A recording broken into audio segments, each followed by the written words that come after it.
Hey everybody, it's Jason Blaha here, and something I always find interesting is when people come over to my channel, oftentimes they use bodybuilding standards for everything, and they'll say because I'm not as lean as a bodybuilder, or because I have a nasal problem and sometimes I breathe heavy and I sound like I'm out of breath even though I'm in fantastic cardiovascular condition, they'll say, oh, you're not fit, why do you have a fitness channel?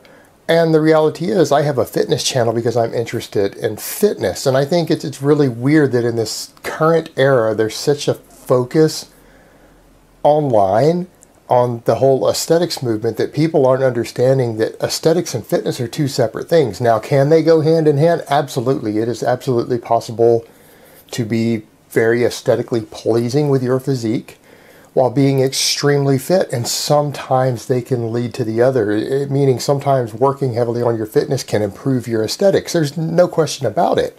But when aesthetics become your standard of what is in shape or what's fit, you have a very skewed understanding of the word and perhaps don't understand it. And for example, this channel is called Juggernaut Fitness. It's not called Juggernaut Aesthetics. And to me, what fitness is an all-encompassing category. Now, I am an athlete and I compete in powerlifting, and not all powerlifters are fit. I think we all agree on this. There are plenty of powerlifters who have no conditioning, are excessively fat, have terrible blood work, oftentimes from a combination of excessive drug abuse with terrible diets. So even being a powerlifter doesn't automatically make you fit. Same with bodybuilding, same with even fitness models. There are people who are fitness models that if you saw their blood work, you would cringe. And they're oftentimes weak as kittens. Yet they look good, they're aesthetic. So the question becomes, what is fitness? And to me, fitness means a number of things. And fitness has different areas. And if you are weak in one of those areas, you're probably not truly exceptionally fit. And I consider strength to be one of them. And I don't mean someone who can come in and squat 100 kilos. Okay, that's not strength. I mean being truly strong. And I think some of the standards, even the CrossFit, as much as we love to make fun of CrossFit, a lot of us do, they have a better idea of what fitness actually means than a lot of people who are chasing aesthetics or in the bodybuilding world. I don't mean that to be derogatory, but it's true. They do have a better idea. They understand that fitness is about performance, that it's about numbers, it's about how much conditioning you have, how strong you are, how much strength conditioning you have, can you do all these different functional exercises that carry over to sports? Are you athletic? Are you healthy? So really what fitness is a combination of how strong are you, how flexible are you, how much conditioning do you have? And again, bodybuilders have taken this idea of conditioning to go back to body fat, which is absurd. It has nothing to do with what it means. Conditioning has to do with stamina. How conditioned you are. You ask anyone in any other sport, a boxer, what conditioning means, and they're going to give you a very different answer than what people are saying over, say, in the bodybuilding community. And it's about what your blood work looks like. Do you have good fasting blood glucose? Does your lipid profiles look good?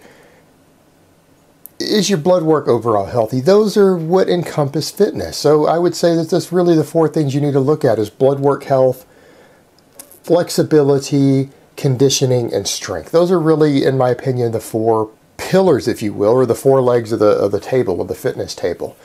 And so to me, those are the things that I try to focus on with the material I put out. I don't mind giving some work for people who do want better aesthetics, but I would rather see people use their overall fitness to achieve those aesthetics. Use your strength work, your conditioning work, a good diet to get there. And then if you want to balance your aesthetics out a little bit, come in and do a few isolation movements to bring up whatever two muscle groups are lagging the most if your goals are to be more aesthetically pleasing.